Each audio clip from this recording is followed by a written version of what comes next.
This is a Guide Your Light network production, creating podcasts with purpose. A lot of us walking around have gut problems, whether that be bloating, irregular bowel movements, feeling tired. There's not many people that have amazing digestive energy, or we call it digestive fire. So by having warm water, you're just really complementing your stomach. So if you have a really cold, icy glass, it's a bit of a shock to your digestive system. Welcome to the Things You Can't Unhear podcast. I'm your host, Maritza Barone. Get ready to hear moments that will help you to see the world differently and inspire you to become the happiest, healthiest, and kindest version of you. Today, we're going to learn how to become healthier.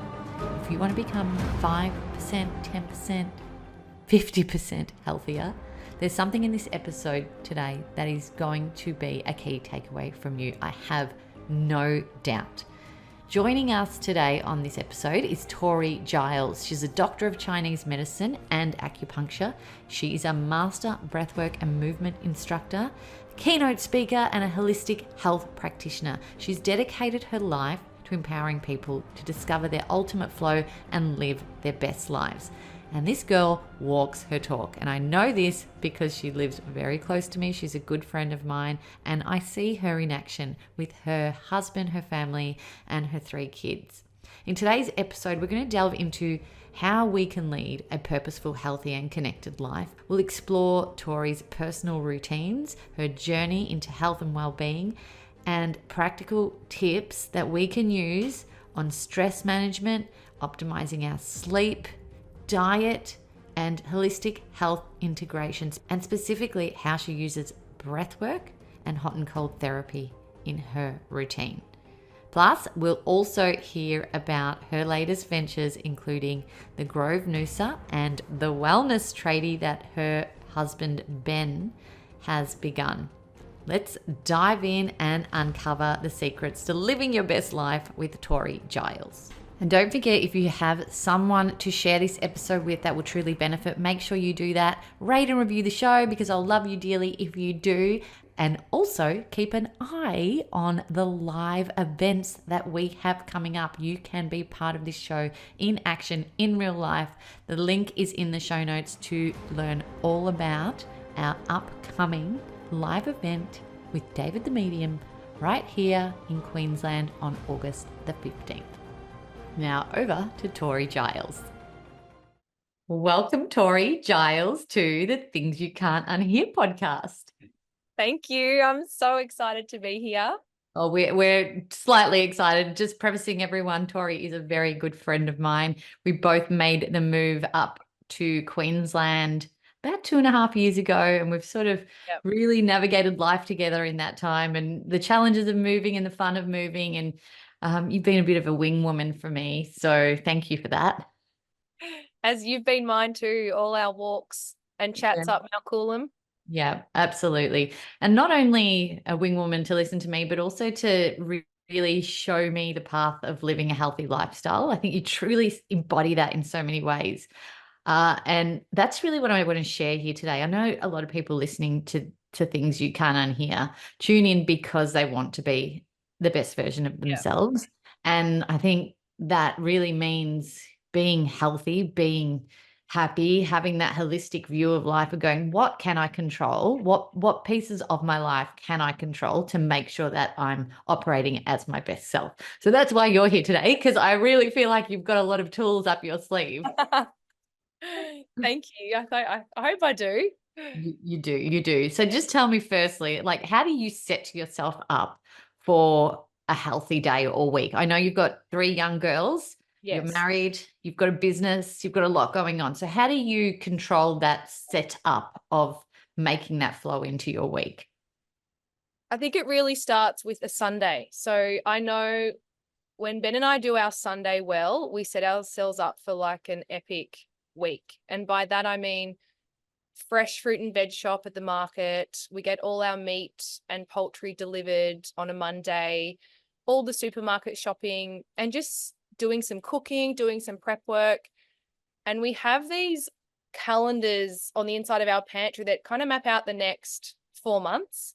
So it's just also checking that and going, okay, what have we got on this week? What is out of the ordinary? Like, we have a pick up, drop off routine. Is something different this week? Does Ben have an extra meeting? Do I have an extra retreat? So it's just us sitting down and being prepared with what our week looks like, and having food in the house, just even having a clean house, having all the girls' school clothes washed. And if we don't get that Sunday, like if we're just out at the beach the whole day, or at social events, at kids' parties, and it gets to 5 o'clock Sunday night and we haven't done all that stuff, we do have a chaotic week. So for me, it's just, I love being organized. So I feel like having a good week it is about being organized. And things are you're always going to get curveballs. But if you do feel organized and you've got some things set up already, you can really grab those curveballs and just flow with them. Whereas if you already start the week in chaos and the curveball comes, it's like, oh. Yeah. And you're not just saying this. You actually live by this, because I've seen you in action and you tell me, oh, yep, no, sorry, we can't come because we're setting ourselves up for the week and we're doing our market shop and we're planning the meals and whatever it needs to happen. So you're walking the talk, you're not just saying it, which is the big thing. And I think because your kids are so young as well, you do need that level of organization and preparation to master your week and make sure, you're getting that vegetable intake. You've planned certain meals. You know that time is tight because schedules are tight, and you're controlling the controllables ultimately. Yes, that's right. Controlling the control. And I'm sure you've seen me on certain Wednesday morning walks when I've had an epic Sunday setup and then I haven't had an epic Sunday setup. Yeah. You've probably seen both versions of how I show up to our walks and how I'm feeling, how I'm talking, my view on life, because it really changes depending on how you have set yourself up for the week. Yeah, absolutely. Yeah. And I think, some people listening to could be like, oh, I'm not an organized person. Like, the thought of even doing that just stresses me right out. But how long does it take you to do it? How long does that sit down with your husband, Ben, take you? 3 minutes while we're standing in the kitchen. He might be cooking. I'm looking at the calendar. I'm like, we've got this, you've got that. I've got to buy this present. You get the laundry done. And then the shopping in the morning, we go as a family to Noosa Market. We do the fruit and veg shopping. We have a juice. That's actually an enjoyable thing to do. Yeah. And same with meal prepping. Ben and I just sit down for 5-10 minutes and write what we're going to have for meals.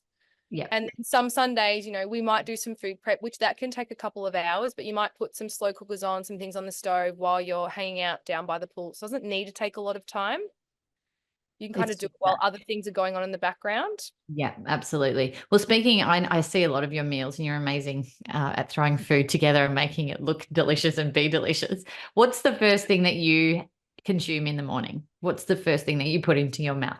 The first thing, Ben and I actually both do this. We get up and I clean my teeth first because I like to clear all the gunk that's accumulated in my mouth over the night.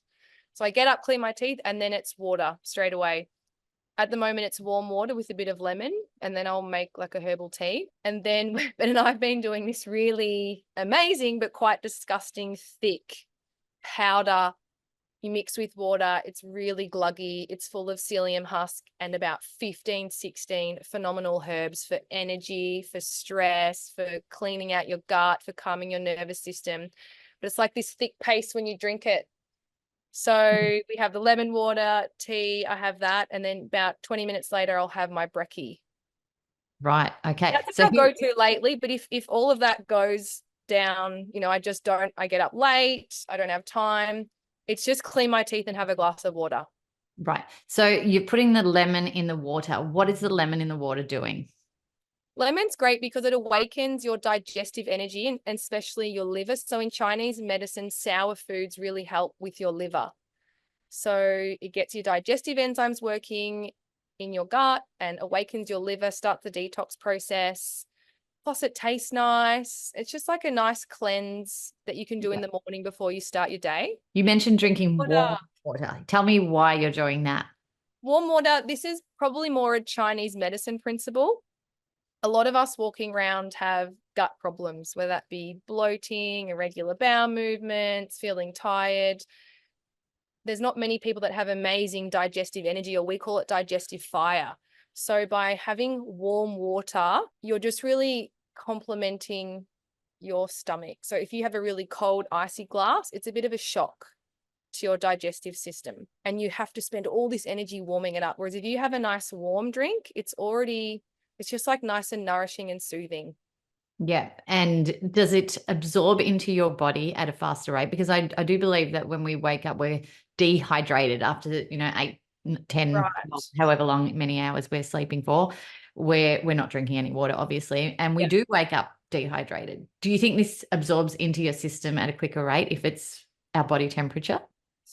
Potentially, but what probably helps with absorption is popping a bit of salt, like a bit of Celtic salt, even the lemon, a little bit of lime, some magnesium. That's what really helps with absorption. It gets the water inside your cells, so your cells end up like nice plump grapes rather than shriveled up sultanas. So probably more that than the temperature, but I do believe it's just in terms of priming and prepping our digestive system and not putting out our digestive fire, the warm water is really beneficial. What do you say to people who wake up, stumble to the kettle and shoot back an espresso first thing in the morning? And that's like 90% of the people that I see, right? And it's my husband. It was my husband for so long. And I've just in the last probably 3 months got him on the warm water and lemon, and he has to have the gross, gooey, thick drink. And now he has his coffee, because I think it's just about education and awareness around the order that you do things and how it can make you feel. And you can still have your coffee, but if you really know the benefits of doing some other things first, then that is what really helps people make that little change. I think the order of doing things is key, that people might not even thought about. That first coffee in the morning is probably going to dehydrate us even more. But if we're hydrated before we have it, then we're in a better situation than if we hadn't had that warm lemon tea or just that nice cup of Yeah, water. exactly. Yeah. So it's about still having the coffee, but having it at the best time for your body and your nervous system. Amazing. Yeah. So you eat breakfast. There's a lot of people out there who are in health and wellness and intermittent fast and take that big break between dinner and that next meal. Usually 16 hours, I think it is. Is that something that you have toyed with, played with, and experienced? Are you a morning eater and that's how you function best? This is such an interesting question, because I feel like I'm still debating the topic in my own head. I love fasting and I love the principles and I love a lot of the research in fasting. However, a lot of it has been done on males.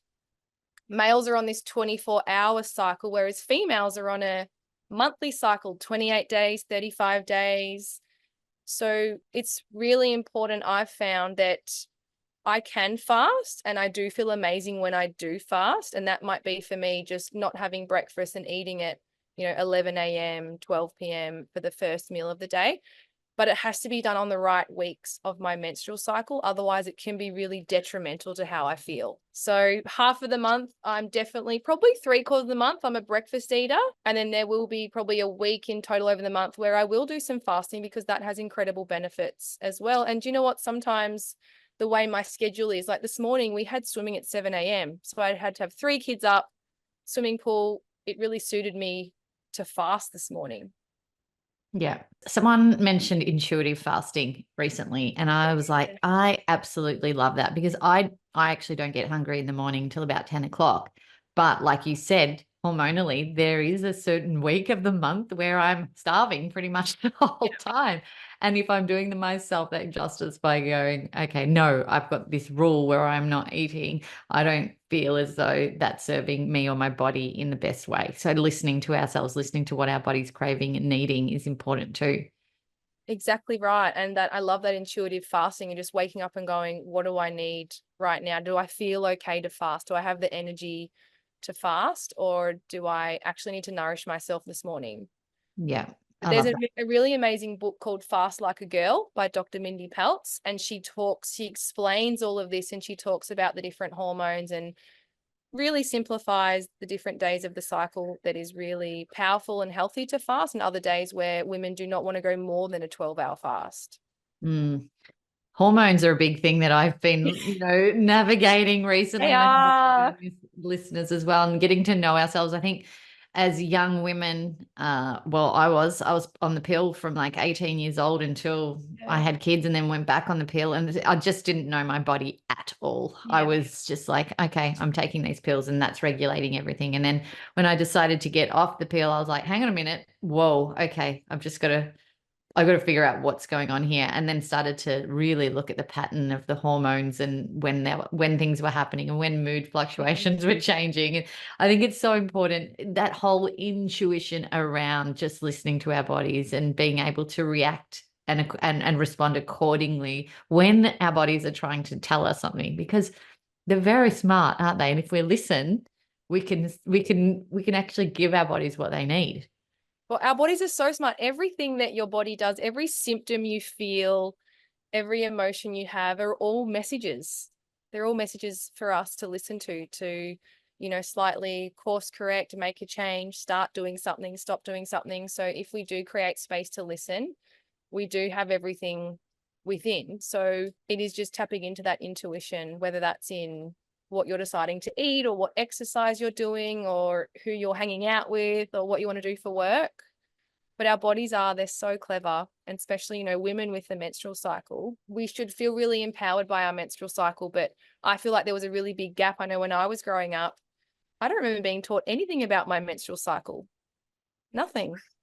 And it isn't until later on in life that, especially when women come to see me, it's really when they're trying to conceive that they start to take an interest in their cycle and get education around it. And they're like, wow, I didn't know all of this. I wish I had known this when I was 12.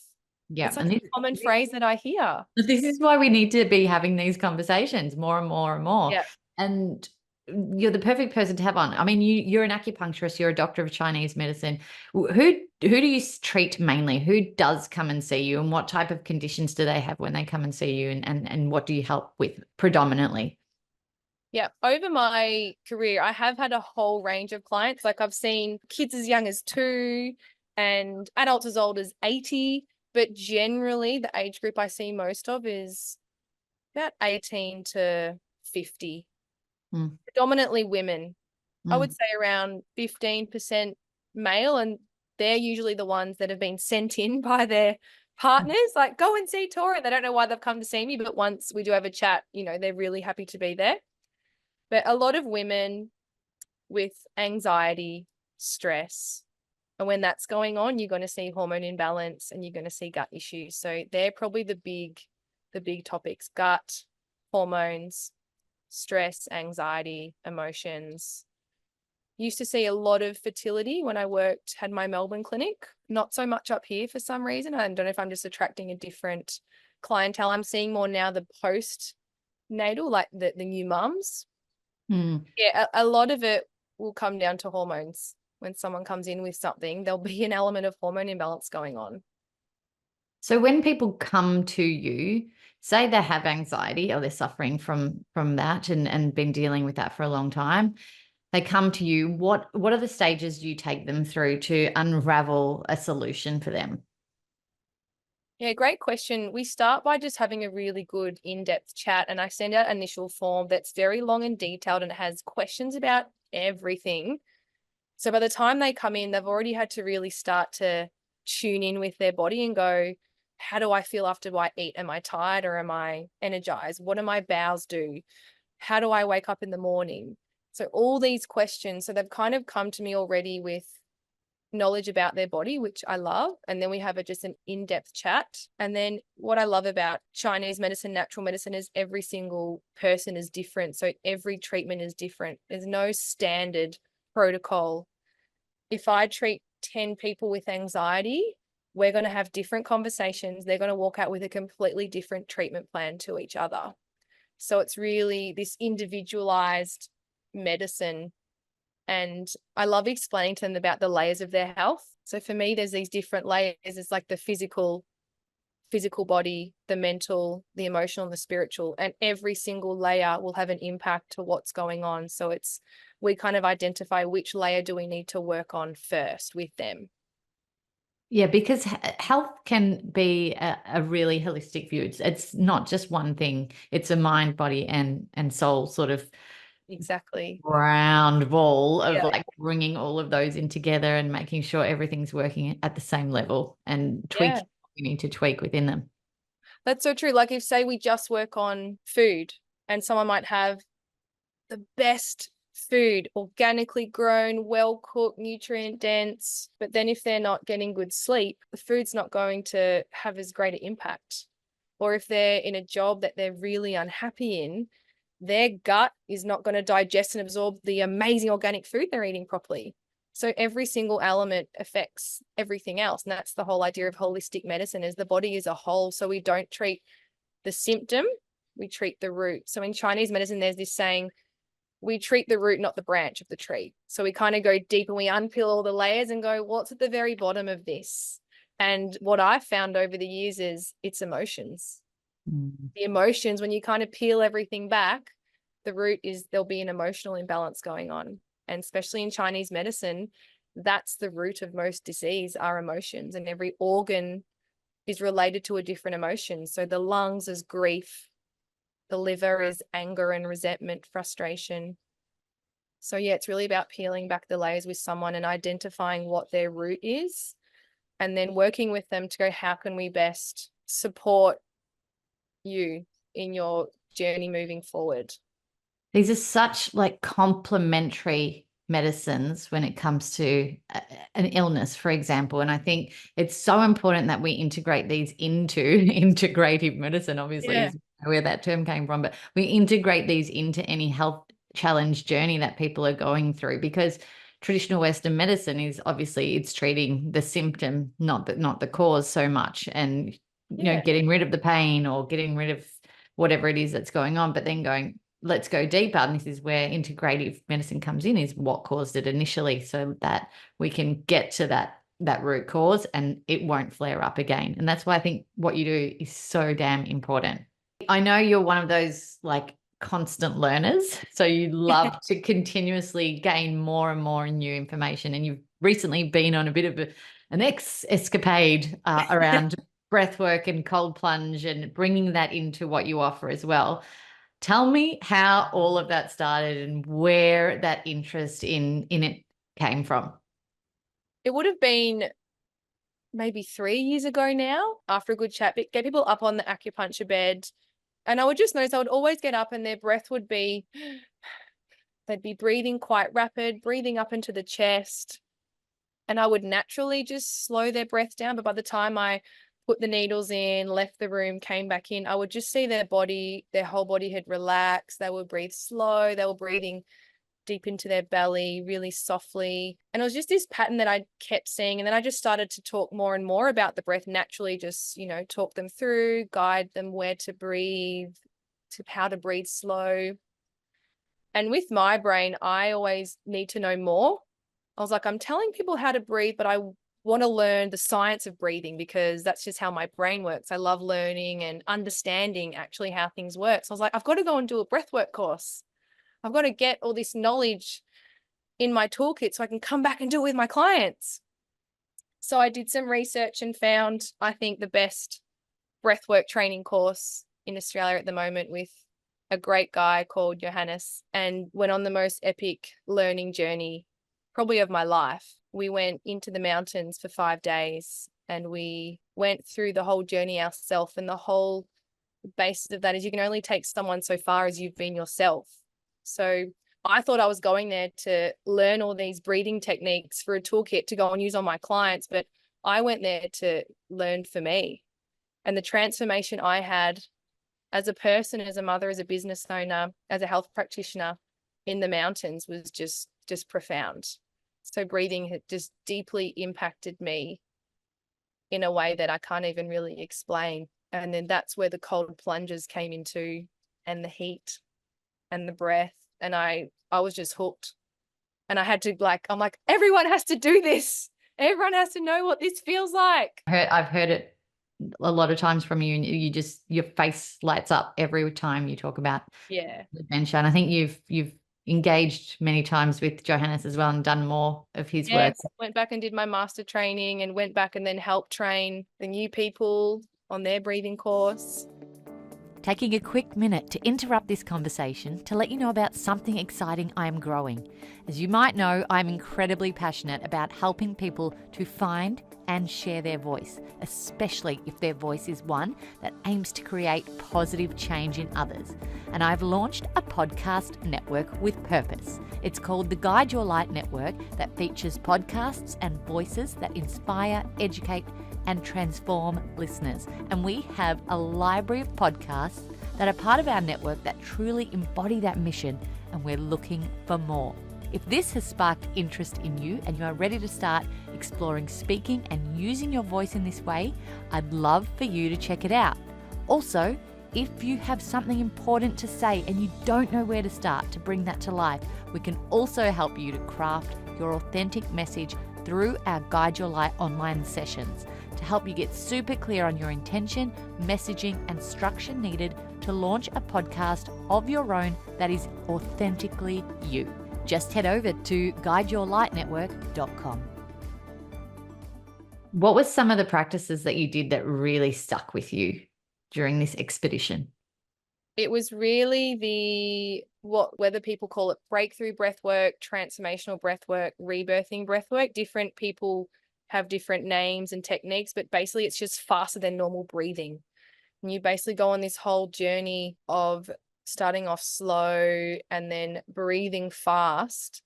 And it takes you basically out of your head and into your body. So out of your brain into your heart. And what it actually does is faster normal breathing slowly turns your prefrontal cortex offline. And think of that. That's like your human brain, your thinking brain, your planning, logic brain. It's also your negative self-talk brain. So think about turning that off for a little while, like how good and peaceful that feels. And that's what fast breathing does. It reduces the supply. So that gets turned down or turned off, and you drop into your mammalian brain, your emotional brain. And that's where you can have these profound drop-ins. You can have visions. You can actually release stored trauma that's been sitting in your tissues for years and years. And really deep healing is done. And that's where I had really profound experience with what I was going through in my life, and I had these huge drop-ins with my business and my work and my kids and Ben. It's really a really hard thing to explain until you've been through it yourself, what goes on in these transformational sessions. And it's all just using your breath. You are the one doing it. You don't need anything else. You don't need any other tools. You just need your breath.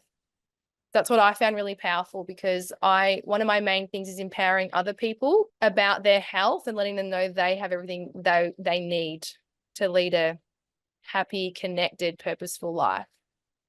When you talk about these adventures that you've had, I can feel the breakthrough that you experience. And I've actually experienced you teaching it at the Grove in Noosa, the wellbeing space that you've got.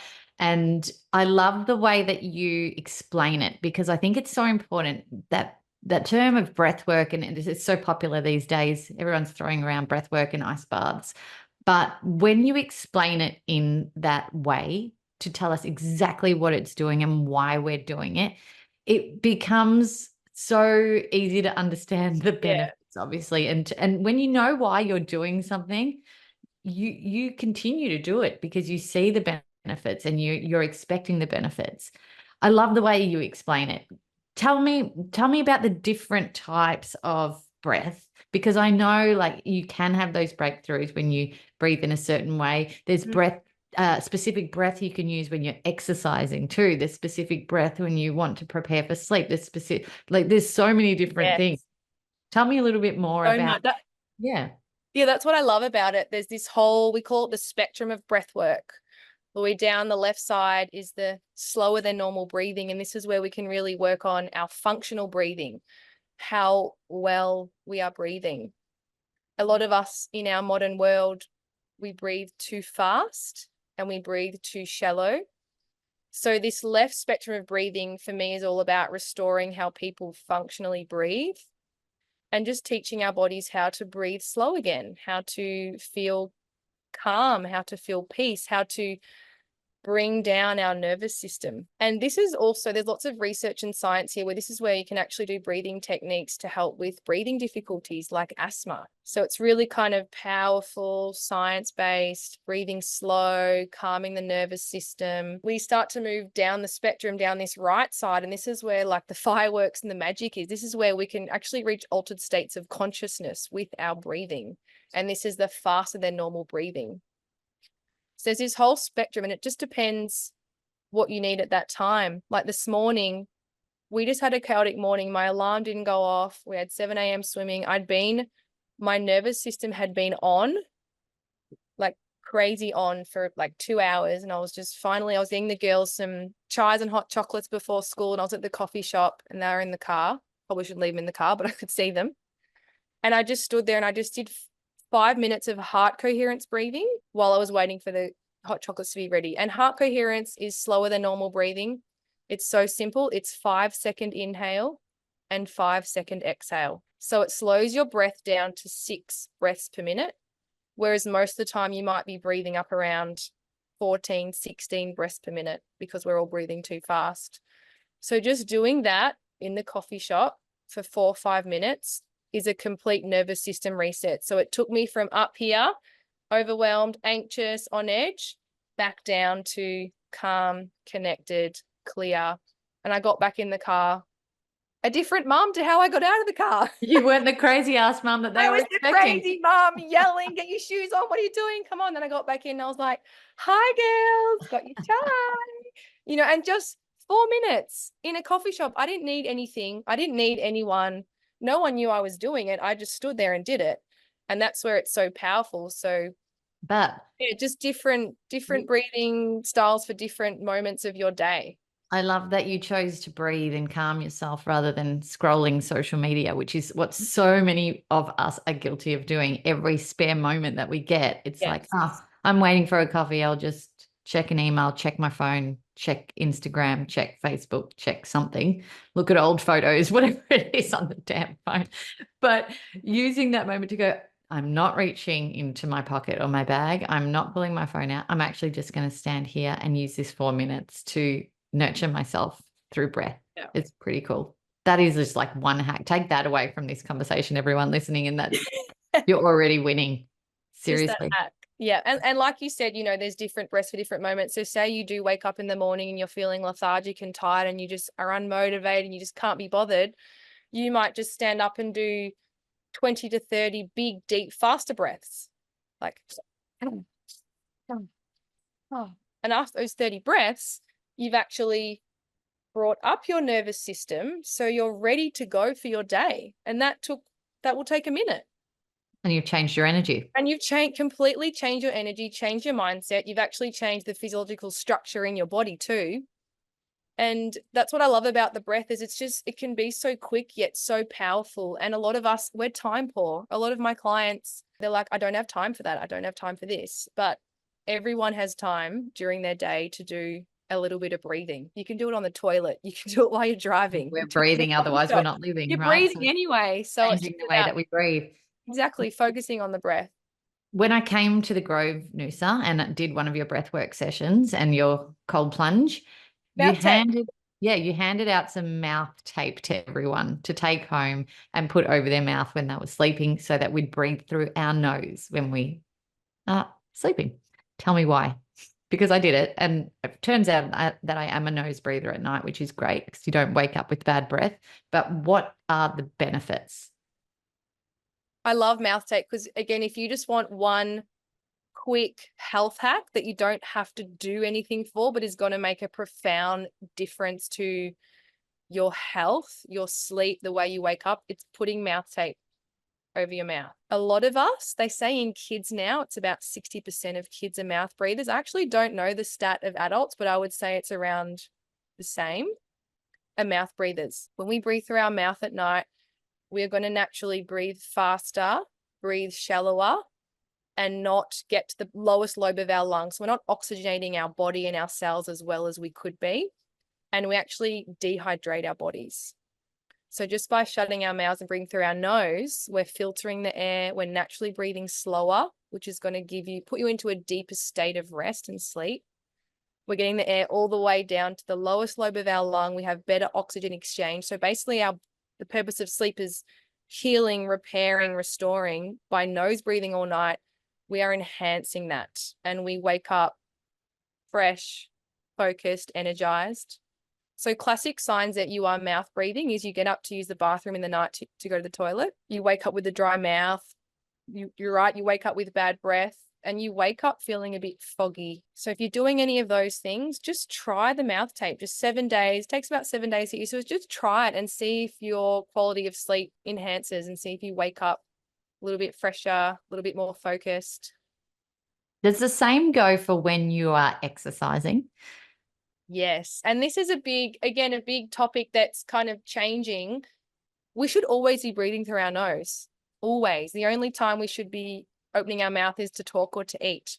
Wow. And after this conversation, I bet you'll walk around and literally watch how people are breathing during the day now. Anyone else noticing what they're doing right now with their breath? I am, that's for Yeah, sure. everyone like, shut your mouth. So again, the best health hack, shut your mouth. During the day, shut your mouth unless you're talking or you're eating. With exercise, we talk about 5 gears of exercise. So first gear might be, we're just sitting here now. Second gear, we might be walking.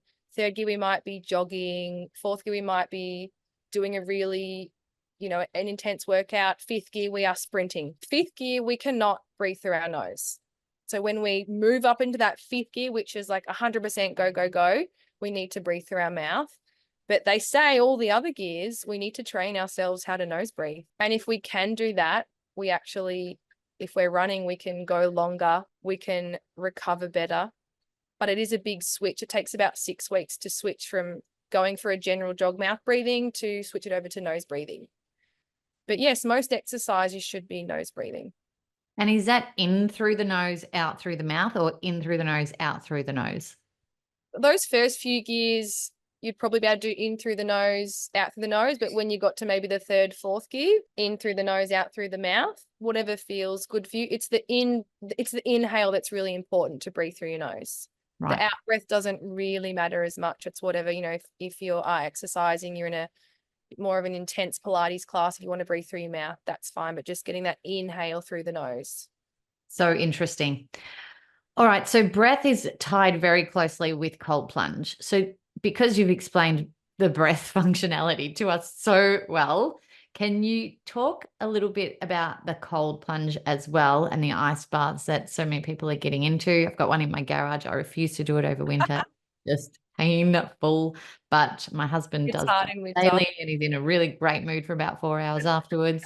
I remember your husband doing it for the first time together. We were at an event. He jumped in the ice bath, and I don't think he's gotten out since. Like he's No, done. I think he lives in there. He loves it. Yeah, he's every day since, and it's been over 12 months. Yeah. So it definitely becomes a part of people's lifestyle in a really positive way, because I'll let you explain as to what actually happens within the body when we are taking ice baths and spending time in cold immersion. And I think with this, there's so many layers to why I love the ice bath. If you think about it on a really physiological level, so like a physical body level, the changes that happen when you get into the cold are incredible. You're increasing these amazing hormones that give you more energy, give you more focus, actually help you to feel happier. It's amazing for even your cardiovascular health, because it's constricting the vessels and then they open up again when you get out. It's amazing for increasing your immune system, so enhancing how your immune system actually functions. It's been shown to decrease pain in the body, decrease inflammation in the body, and we all have an element of inflammation going on. And anytime you have a symptom or a disease, the root cause a lot of the time is inflammation. And the cold helps to clear inflammation. And then there's the emotional benefits and the mental benefits. So for stress and anxiety, if you teach yourself how to get into a really stressful situation that gives you a shock, and you teach yourself how to breathe and how to talk through it, talk through the mental chatter, you can then replicate that into everyday life situations. Even doing something that's really hard and challenging. I find as we tend to get older, we get more fearful and we tend to shy away from things that make us feel a little bit uncomfortable. Oh, I can't do that. That's too hard. I'm not good enough. getting in the ice is bloody hard. It is the biggest shock your body can pretty much have. Again, if you commit to that and you do it and you commit to the time frame, you're showing yourself that you can do it, that you are good enough, that you do have it within you. So it teaches mental resilience and teaches, I think, self-confidence and then self-love. Even for me, like committing to something every day, showing myself that I can do that is very powerful, because again, I can do that in other areas of my life. And you just get out and you feel amazing. Like I can get in and be the grumpiest woman, which Ben will say, Tory, you're grumpy, get in the ice bath. And I get out and I am changed. It is the quickest mindset shift in the world. I don't know anything that can change my mindset quicker than getting in the cold. It's a dopamine hit, isn't it? It's a big dopamine hit. Yeah. We release, they're called like catecholamines, as different dopamine, different neurotransmitters that are elevated up to, I think it's about 2.5 times their normal level in your body for up to 4 to 6 hours after you get out. So you might get in for 2-3 minutes, but the effects last for 6 hours plus. There's no other drug or anything in the world that increases dopamine like an ice bath. That's probably why it's a little bit love addictive. dopamine. That's why Ben hasn't gotten out since he got Ben lives in there. So you've also got red light therapy and saunas that you bring into your work as well at the Grove in Noosa. Do you mix the hot and cold therapies together in your sessions? Yes, I love mixing. It's, again, really powerful for the body. It's teaching your body how to adapt. So I feel like as humans now, we've gotten quite comfortable. We get into our house, we put the heater on when it's winter. In summer, we have the aircon on. We get into our car and we can program it to 22 or 23 degrees. We're very comfortable. We're creatures of comfort. We've lost our ability to adapt. And this is why I believe a lot of us can't tolerate stress anymore, because we're not very adaptable anymore. So for me, the hot and the cold, it's teaching our body adaptability. So if we can withstand the heat and cool ourselves down, then jump in the cold and warm ourselves up, we're teaching our body's resilience. And then there's so many health benefits to that as well. And yeah, when you have a sauna, you sweat in a sauna for 40 minutes and you jump out and get in the ice bath. After that, you feel $1 million. You've just sweated out all the toxins, you've cleared everything, then you jump in the ice bath, you refresh, and you've just never felt better. I told you she was a ball of health and well-being knowledge. And that's why I set up the Grove at my house, because once Ben and I had experienced cold plunges and experienced infrared saunas, we literally looked at each other and we were like, never felt better in my life. And I was like, we have to have this at our home. Like, I have to do this every day. And that's why I set it up at home, one of the main reasons. But I was also like, I have to give everyone else access to this. Like my clients, I'm like, I want them to have access to this. The benefits of this hot, cold, have a treatment, then have a sauna, then jump in the ice bath. I just felt so incredibly amazing on so many levels. I was like, I have to share this with as many people as possible. And that's why I had to put it in my wellness space. And not only that, your husband, Ben, he's a tradesperson by background. He's got amazing skills in trades and can build so many things with his hands. And fantastic, because he's built that space behind you and the space that you work into. But he's also got a side business, which is super exciting and I absolutely love. And I think you both share that passion to share your knowledge with other people when it benefits their health and well-being. So tell me about what he's doing now, because I love this concept. Oh, and I remember the moment that this whole, I guess, concept or path dropped into Ben's head. Like, I remember visually seeing it. We're at my good friend Sarah's house in the hinterland, and this was years ago, she had a space similar to mine now set up. She had the beautiful sauna, the ice bath, the red light panel, and Ben had never done any of it. And he was in her studio, he did the sauna for 40 minutes, he jumped in the ice bath, then he was in her lounge room and she had her Juve light on, which was a red light panel, and he was standing in front of that and he was just like, I've never felt better in my whole life. I feel amazing. Everybody needs to feel like this. And from that moment, he just started diving into the whole world of biohacking and wellness and listening to podcasts and even doing meditations. And he just loved it. And it was so passionate. And he was like, how can I combine my knowledge of, 15, 20 years of trade. He's an electrician by trade. Now he's a building manager. How can I combine that with what I love? And he dreamed up the concept called the wellness tradie. Mhm. So he wants to go to people's house, and he does now, and makes their home healthy. So he educates people on what can you do to your home, which is where you come home every day, where you spend the most time, where you connect with your family. How can you make that home the healthy and best place to possibly be, to recharge, to reset, to connect with your family? So he, looks at circadian lighting, so removing blue light from your lights in the evening, putting in saunas and ice bars, installing red light panels in people's houses, looking at water filtration systems, teaching people about EMF in their home. So basically, he just wants to go in and make people's homes a healthier place to be. And he loves it. And he's lit up every time he does a wellness tradie job. The concept's excellent, because I think so many more of us are becoming health conscious, and we want our homes to represent what we're doing, the work that we're doing ourselves, to represent that when we come in and spend our weekends and our evenings. And a lot of us work from home as well. We're raising kids. You want it to be a haven of health and well-being. And that is just such an important concept that he's doing. And I'm like such an advocate and supporter of it. I love it. I absolutely love it. So, anyone interested, we'll leave links to the Grove Noosa and the Wellness Tradie in the show notes as well, if you want to connect with these legends. Now, this interest in health and wellbeing, where did it come from? Have you been raised in this way to sort of embody wellness in your upbringing? From a very young age, I was always interested in sport. I was just a sport junkie. Dancing, gymnastics, life-saving athletics. I just lived and breathed sport. So I feel like my love for health just stemmed from that. And I think growing up doing a lot of sport, I also had a few health issues. I would often get fatigued. I would get injured.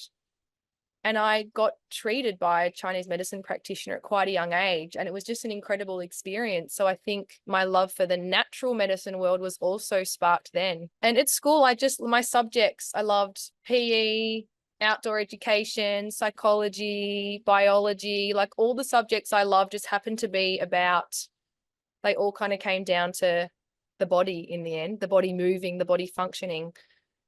So I don't know when it first was there, but I feel like my love for movement and sport just naturally progressed to, well, that's my body doing the moving and playing the sport. So how can I best enhance that by looking after my body well? You followed that natural curiosity that you've got. Yeah. I love that. That's Yeah. awesome. Now, I ask everyone this question, and you're probably expecting it. What is something that you once heard that you could not unhear, that caused you to see the world differently in some way? The most profound experiences I've had have been an experience rather than words. So the words may have been involved, but it was more the way the words made me feel or what we were doing at that time. I don't know if I can kind of change the question and answer it this way, but probably one of the most profound experiences was how I felt when I was in the mountains, doing breathing and then sharing the experience with other humans in a circle. And probably the words that they came out of their mouth after we'd done this epic breakthrough breathwork journey, the words that came out of their mouth about their experience and how it transformed them, I think they have really resonated and just stayed with me about how powerful the breath is. And then that was just complemented by my experience of how I felt at that time. So not just one sentence, but more just a collective of like people's transformations and them explaining that in words while also being in a circle and being able to feel that. You're right. No one's ever said that before. And I get it. I love it. I get it. You saw those people in probably the rawest form of themselves after that breathwork experience. And you hardly knew these people. You probably only just met them, but you saw the rawest experience and the most authentic part of them after that. And I love that that's a very unique answer. Thank you so for maybe it's up things you can't unfeel rather than things you can't hear, was things you can't unfeel. It was the feeling that I had. Yeah. Yeah. That's special. That's really special. Well, thank you so much, Tory, for your time today. There's so much wisdom that you've got to share when it comes to living a healthy well-being, a healthy lifestyle, and being the best version of yourself. Well-being, mind, body, spirit. Thank you so much. As I said, I'll pop all of your links in the show notes. You're speaking at various retreats and events this year, internationally and around the country. And I think, your wisdom is due to be shared with so many more people. So I'm glad you came on today to share it with us. Thank you, Maritza, so much for having me. It's actually a pinch me moment. I've been listening to your podcast for a few years, and I'm just pinching myself that I'm actually on it now. Like, I feel so honored and so grateful that I'm on here getting to chat to you. So I really appreciate you asking me to come on and just, chatting with you and your beautiful light. Oh, thank you, beautiful. And it's always my pleasure. Thanks for listening to the show. What did you think? And what did you feel? Let us know by leaving me a message on the Things You Can't Unhear Instagram community page. And if you can, give us some ratings love on your favorite listening platform.